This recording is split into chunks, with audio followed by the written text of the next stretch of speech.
اعوذ باللہ من الشیطان الرجیم بسم اللہ الرحمن الرحیم السلام علیکم ورحمۃ اللہ وبرکاتہ۔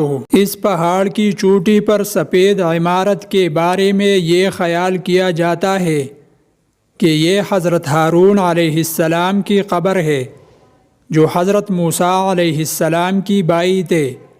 یہ وادی پیٹرا کے قریب پہاڑ ہور کی چوٹی پر واقع ہے اور اسے 13ویں صدی میں ملوک سلطان النصیر محمد نے بنایا تھا۔ قرآن پاک میں حضرت ہارون علیہ السلام کا نام 20 مرتبہ آیا ہے۔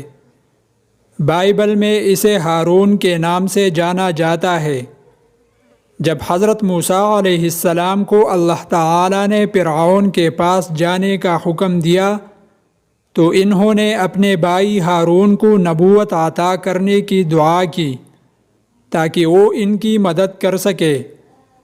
اللہ تعالی نے اس دعا کو قرآن پاک میں سورہ طٰہٰ میں نقل فرمایا ہے۔ حضرت موسیٰ علیہ السلام نے کہا، اے پروردگار، میرے دل کو بلند کر دے اور میرے لیے میرا کام آسان کر دے، میری زبان کھول دے تاکہ وہ میری بات کو سمجھے، اور میرے گھر والوں میں سے ایک مددگار میرے بھائی ہارون کو عطا فرما، اس کے ذریعے میرے قوت میں اضافہ فرما، اسے میرا کام بانٹنے دو تاکہ ہم آپ کی بہت زیادہ تسبیح کریں اور آپ کو کثرت سے یاد کر سکے، آپ ہمیشہ ہم پر نظر رکھتے ہیں۔ حضرت ہارون علیہ السلام ایک باصلاحیت مقرر تھے اور اکثر حضرت موسیٰ علیہ السلام کے لیے بولتے تھے جو تقریر میں رکاوٹ کا شکار تھے۔ وہ بڑی حد تک بنی اسرائیل کو عبادت کا طریقہ سکھانے کے ذمہ دار تھے، جیسا کہ اس وقت کی تورات میں بیان کیا گیا تھا۔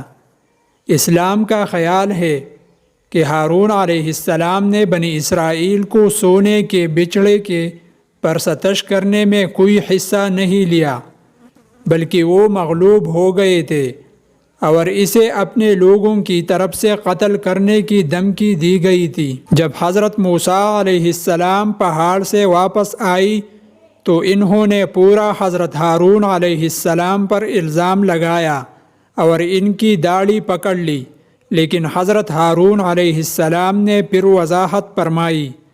اس کے بعد حضرت موسیٰ علیہ السلام نے اللہ تعالی سے دونوں کی مغفرت کی دعا کی۔ عامر بن سعد بن ابی وقاص رضی اللہ عنہ سے روایت ہے کہ رسول اللہ صلی اللہ علیہ وسلم نے فرمایا، تمہاری مجھ سے وہی نسبت ہے جس طرح ہارون علیہ السلام کی موسیٰ علیہ السلام کے ساتھ تھی۔ یہ واضح فرق ہے کہ میرے بعد کوئی نبی نہیں۔